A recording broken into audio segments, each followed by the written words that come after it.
On this path we call life, being disliked is not a failure. It's often the cost of being real. At some point, we all learn that no matter how kind, skilled, or genuine we are, someone will misunderstand us, undervalue us, or quietly dismiss us. And that's okay, because the goal was never to be liked by everyone. It was to become someone we can respect in silence. You don't need the room to clap when you walk in. You need the room to pause when you speak. You don't need to be adored. You need to be undeniable. This is where Stoic philosophy meets modern reality. In a world hungry for validation, your refusal to beg for it becomes your quiet power. And when you stop trying to be agreeable and start becoming grounded, people shift. Not because they're told to, but because they feel it. In this video, we explore how to earn deep, lasting respect without ever needing to be liked. We'll walk through the principles that create presence, emotional sovereignty, and silent strength. If you're ready to stop performing and start leading with quiet clarity, subscribe now and share your story below. Your turning point might just be someone else's mirror. 1. Walk away when you're not valued. There's a moment in every life where staying silent feels heavier than walking away. Not because you're angry, not because you want attention, but because you finally understand your presence has been taken for granted. That moment doesn't come with warning signs or dramatic endings. It arrives quietly, like the last time someone interrupted you mid-sentence and you realized they weren't listening. They never were. And still, you stayed. Out of habit, out of fear, out of hope that something might change. But it doesn't. Because what you tolerate, you teach. And what you stay for, you validate.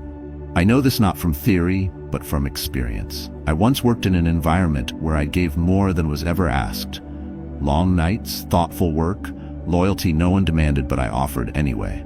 And for a while, I believed it would be seen. But when praise was handed out, my name never came up. When raises were given, I was passed over. And when I finally gathered the courage to speak, my concerns were met with polite nods and forgotten promises. So I stopped speaking. And then I did the quietest, strongest thing I've ever done. I left.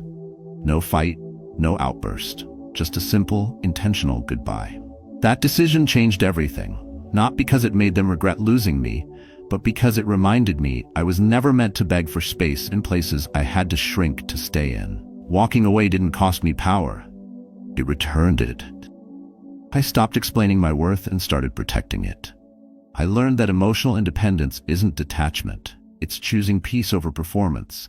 It's understanding that when respect is no longer served, silence is not surrender. It's a strategy. This is where Stoic philosophy becomes practical. The Stoics taught that your worth is internal, untouchable, and never dependent on public applause. That your sovereignty begins the moment you stop needing others to notice you. Walking away isn't abandonment. It's the refusal to abandon yourself. When your values are violated repeatedly, staying becomes a slow erosion of your dignity. And dignity is not something you trade, not even for comfort. Too many people stay where they're not seen, in friendships that drain them, in jobs that underpay them, in rooms where their voice is background noise. And the longer you stay, the louder your silence becomes, not to them, but to yourself. That's when bitterness grows. That's when your inner strength starts whispering, "You don't belong here." And the most powerful thing you can do in that moment is not to raise your voice, but to remove your presence. That is quite powerful. That is clarity in motion. There is no revenge in walking away. Only a return to self-respect. You don't need to slam the door to be heard. You only need to walk through it without looking back. Because when you disappear from places that never valued you, something remarkable happens. You create space for places that will. For people who don't just tolerate your boundaries but honor them. For environments where your work is not just consumed but recognized. And most of all, for a version of yourself that no longer trades peace for proximity. So when the time comes, and it always does, don't stay just because it's familiar. Don't shrink just to keep the peace. Leave with grace, not to prove your worth, but to protect it. Your absence will echo louder than your presence ever did in the wrong room. And that echo, that silence, is the beginning of being respected, even by those who may never like you. 2. Stop explaining yourself all the time. You don't need a paragraph to justify a sentence. You don't need a backstory to defend a boundary. The more you explain, the more you invite others to question what you never needed their permission for in the first place. In a world obsessed with validation, withholding explanation becomes a quiet act of sovereignty. And when you stop defending your decisions, something powerful happens. People either adjust to your presence or they leave. Either way, you win. There's a man who lives 2 houses down from a friend of mine. Middle-aged, calm, steady. He's lived in that neighborhood for over 20 years. Never throws parties, never joins the gossip. Once, a group of neighbors organized a weekend cleanup and invited him to join. He politely declined, said he had something else planned. That was it. No explanation. Just presence. The others didn't understand. Some assumed he was arrogant, others thought he was lazy. But weeks later, the same man quietly paid to replace the lights in the community park. No announcement, no plaque with his name, just action. That's the kind of man people don't talk over twice. They may not like him, but they respect that when he speaks, it's intentional. And when he's silent, it's not an oversight, it's a statement. Explaining too much is often mistaken as humility, but at its core, it reveals insecurity. The need to be understood, to be liked, to be seen as reasonable. It erodes your center. Because when you constantly explain yourself, you're not protecting the truth, you're performing for approval. And that performance is exhausting. The Stoics knew this. They believed that virtue is found in restraint, that a life of value doesn't require applause or applause chasers, that your choices, if rooted in principle, don't require permission. When you begin to live that way with emotional independence, you stop seeking permission to exist. You start choosing stillness over explanation. Silence becomes your gatekeeper, and presence becomes your message. You don't owe your coworkers a reason for leaving right at 5 p.m. You don't owe a family member an essay on why you don't want to discuss politics at dinner. You don't owe the group an apology for choosing solitude over the party. What you owe is clarity with yourself. When your no is clean, your energy remains unscattered. When your decisions stand without disclaimers, your confidence becomes unmistakable. The more you explain, the more power you bleed into conversations that don't deserve your truth. And over time, those explanations don't bring understanding, they bring entitlement. The more you justify, the more people assume you owe them access to your reasoning. That's not a connection, that's control. Living with restraint is not about being cold or distant. It's about choosing your battles, protecting your peace, and making your presence mean something. You weren't born to be transparent to everyone. You were born to build inner clarity so strong it doesn't shatter under misunderstanding. And when your clarity becomes stronger than your need to be liked, you start living differently. You walk into rooms more slowly. You speak less, but with more weight. You begin to understand that real power doesn't announce itself. It sets boundaries and lets the silence speak for it. The more unreadable you become, the more deliberate your presence feels. Not because you're hiding, but because you're no longer handing your thoughts to people who haven't earned the right to hear them. Restraint becomes a form of discipline. Stillness becomes a source of command. You don't need to prove your choices. You only need to live them well. And when you do, when you stop over-explaining, over-justifying, over-defending, people start to pay attention, not to what you say, but to how little you say it. That's not emptiness, that's authority. 3. Be useful, not always available. The more accessible you are, the less weight your presence carries. And when you're always available, you become background noise, familiar, convenient, forgettable. But when you move with intention, when your time is measured and your energy is disciplined, you stop being an option and start being a force. People don't respect what's easy to reach. They respect what's rare and what shows up only when it matters. There's a retired mechanic named Leon in a quiet Midwestern neighborhood, a man in his 60s with steady hands and few words. He doesn't socialize much, doesn't linger at community events, and rarely joins casual conversations at the diner.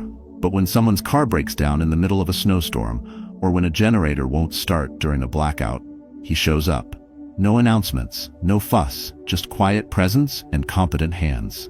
He says little, works quickly, and then disappears again.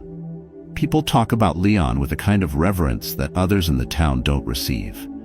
Not because he's flashy or friendly, but because he's useful and rare. They know he's not always around, but when he is, something gets fixed. And that is remembered far longer than the names of those always present, always talking, always available. This is where Stoic philosophy comes alive in practice. You are not respected for how often you show up. You are respected for what happens when you do.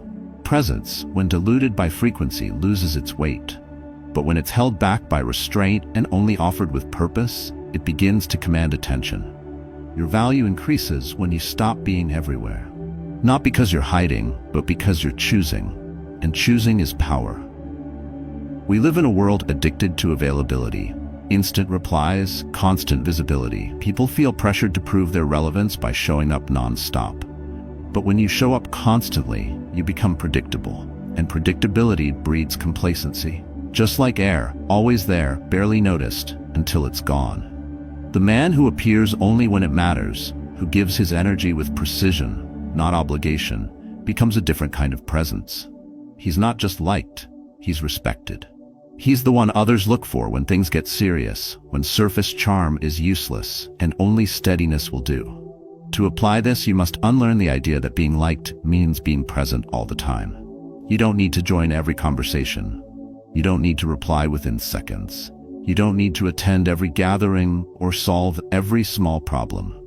What you need is emotional restraint, the discipline to withhold your energy until it can actually make a difference.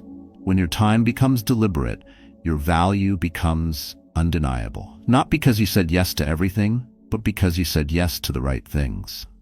This is how quiet power works. You don't force respect. You shape it with consistency, usefulness, and mystery. You create it by being the kind of person whose presence shifts the air, not fills the silence. You arrive not to be seen, but to make something work better. And then you leave before anyone forgets the impact. This is not manipulation, it's not coldness, it's a strategic restraint. It's choosing sovereignty over availability. And that choice, repeated over time, creates a kind of magnetism no social charm can replicate. So be useful.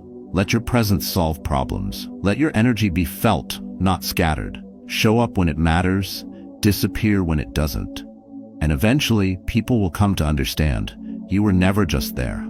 You were the one thing they didn't realize they depended on until you were gone. That's not popularity, that's respect. And it's the kind that lasts. 4. Set boundaries without apology. Respect doesn't begin with how people treat you. It begins with what you allow. Every time you soften a no into a maybe, every time you overextend to keep the peace, every time you let someone inch past your edge because it's not a big deal, you're not keeping harmony.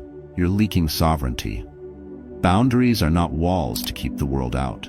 They're doors with locks that you choose when and how to open. And once that choice becomes negotiable, your peace is no longer yours.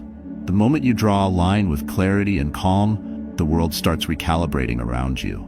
Not because they like it, but because they sense you mean it. And that's the core of Stoic self-respect. Restraint, not reactivity. Presence, not performance. You don't shout your limits. You state them once and let silence do the rest. You don't owe anyone emotional explanations for protecting your time, your space, or your energy. If you say no, let it be full.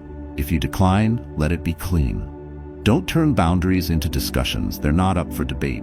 In a culture where over-accommodation is praised, restraint is often misread as arrogance. But setting boundaries without apology is not arrogance. It's maturity. It's the realization that emotional independence means you no longer outsource your value to how comfortable you make others feel. People who thrive on access will push, guilt, flatter, or question you the moment they sense hesitation. But if you hold your ground without over-explaining, you become unreadable. And that unreadability becomes your shield. Because the more predictable your tolerance is, the easier it is to exploit. There is strength in the phrase, "That doesn't work for me." Nothing more. No list of reasons, no bending to soften the discomfort of others. The discomfort is not your responsibility. Your responsibility is to your own clarity, to your own boundaries, to your own capacity. And the moment you decide to defend your peace without a monologue, You stop negotiating with people who only listen when you justify yourself. The Stoics weren't emotionless. They were disciplined.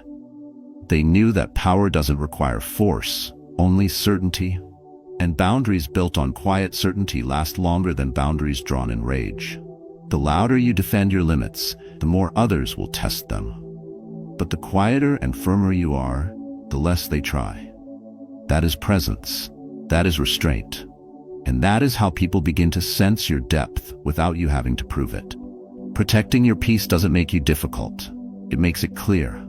And clarity is rare in a world where everyone's trying to be everything to everyone. When you stop over-explaining your limits, you allow others to meet you where you are or walk away.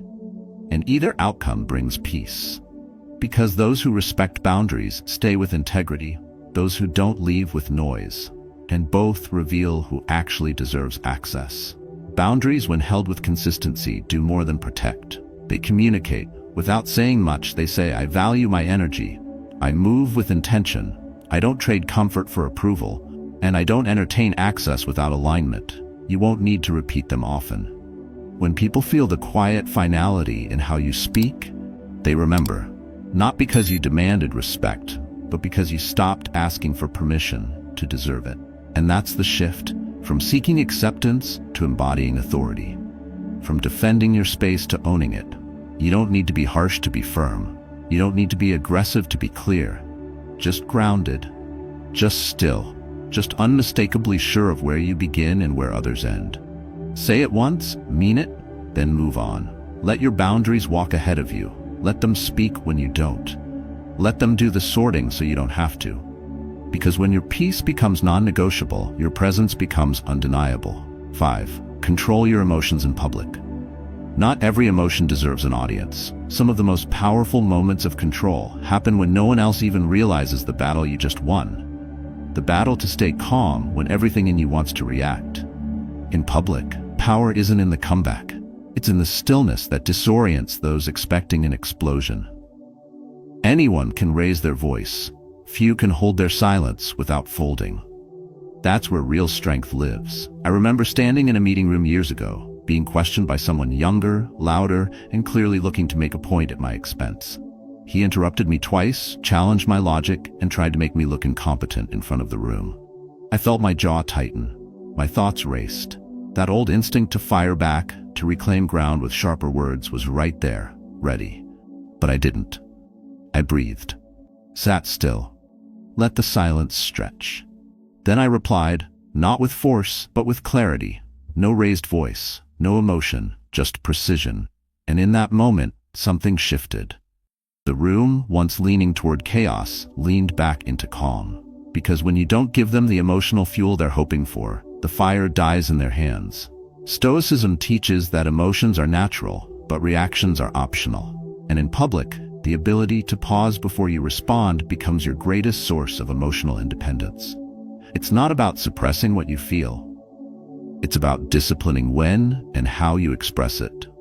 Most people think control is about hiding anger. But real control is when your presence says everything your outburst would have, only more sharply and without the mess.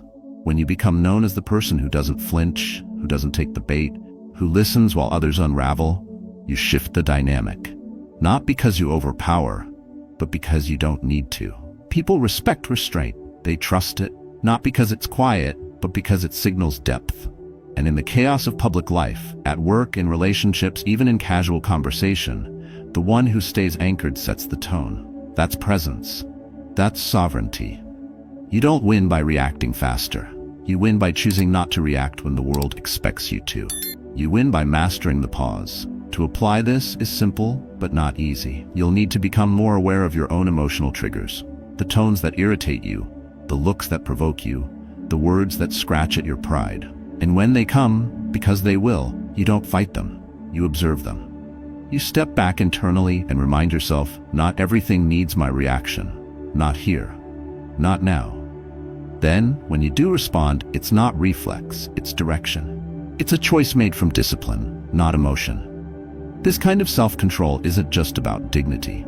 It's about positioning. Because in every room, people are watching, not just what you say, but how you hold yourself. And when they see someone calm in the storm, unshaken by ego games or emotional pressure, they don't just hear you, they start to respect you. You become undeniable not by being louder, but by being unmovable. And that stays with them. Long after the moment ends, they'll remember the person who didn't lose composure.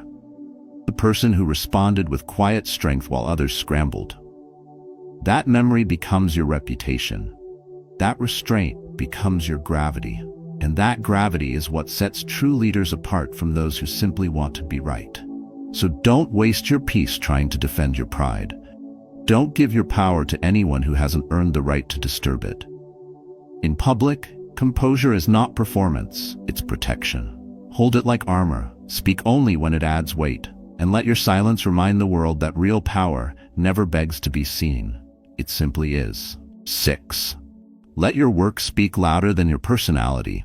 You don't need to be charming to be respected.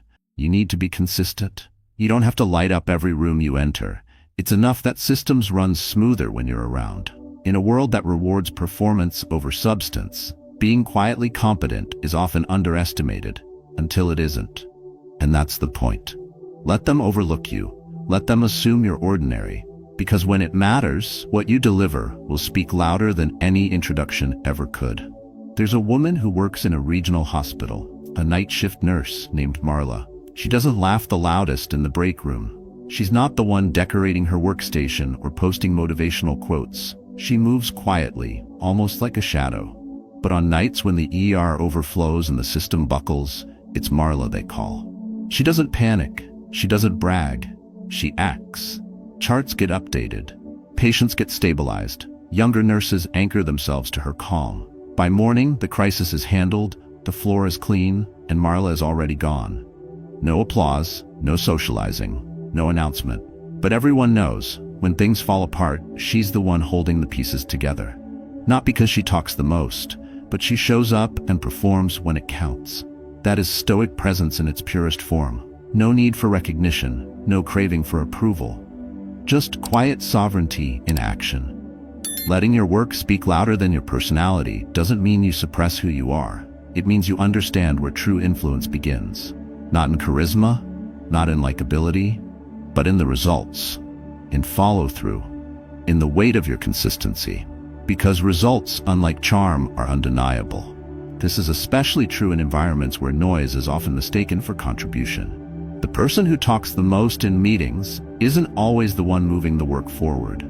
The one who gets credit often isn't the one who built the foundation. But eventually, those who pay attention, and they always do, begin to notice the pattern. Who actually delivers? Who solves problems? Who doesn't collapse when pressure rises? And when that pattern emerges, it's no longer your words they remember. It's your impact. Stoic philosophy reminds us that excellence is a personal standard, not a public performance. You don't need to impress. You need to improve. You don't need to perform for praise. You need to persist for the sake of your own integrity. And once you anchor into that mindset, something shifts. You no longer need to sell yourself. You simply do the work, cleanly, consistently, without noise. And over time, that quiet standard becomes your identity.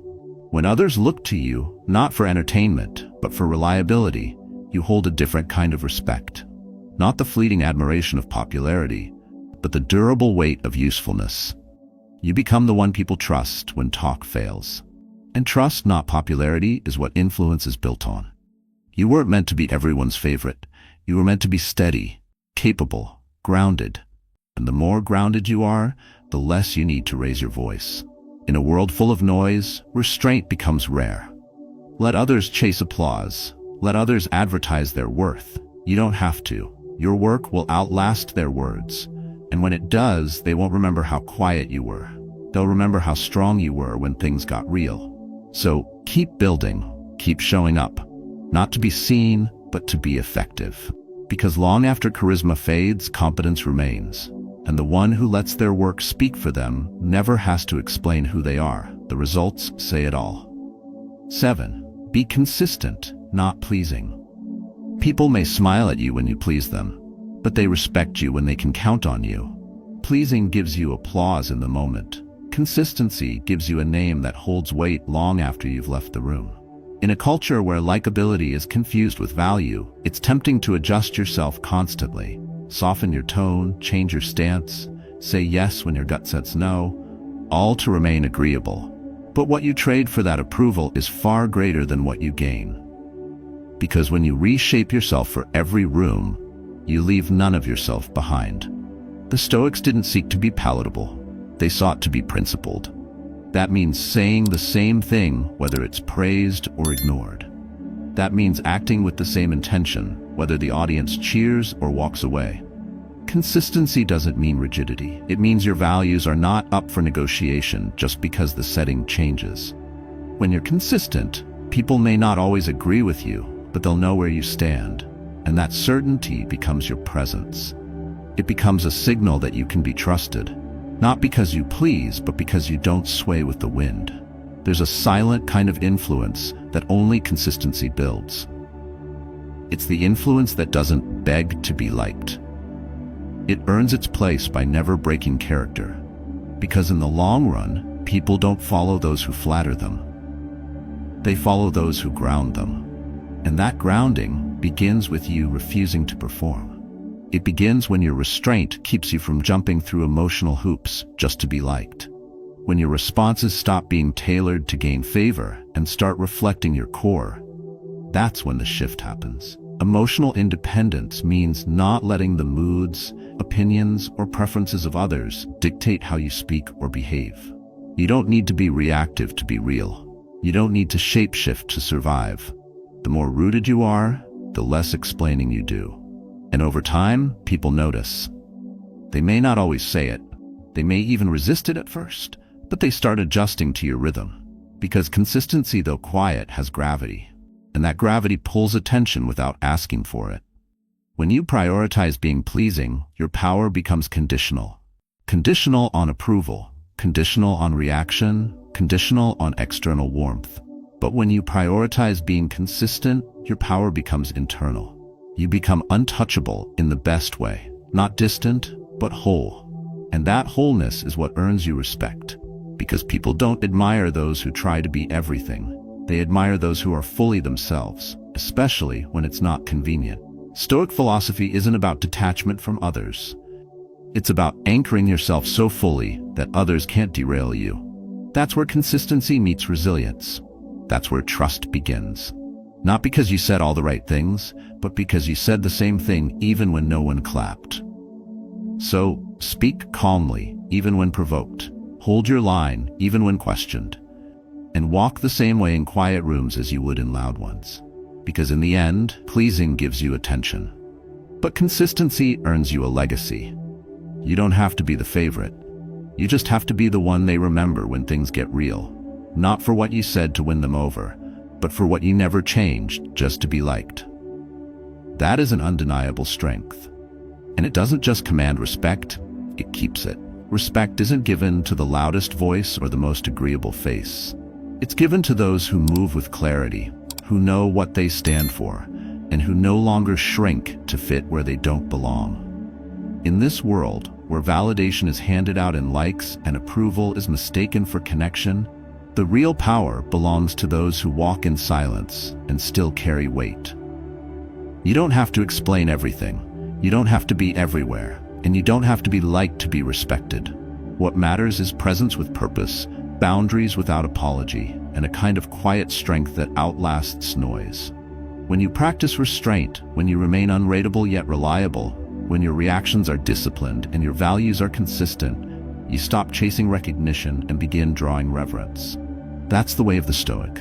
Not distant, just grounded, not passive, just powerful in stillness. So if any of this spoke to you, I invite you to share your story below. Share a moment when you stopped performing and started standing firm. Not for praise, but for peace. Your story might be exactly what someone else needs to hear. And if nothing else, let this be your quiet promise to yourself, to live with sovereignty, and to never again trade your dignity for approval.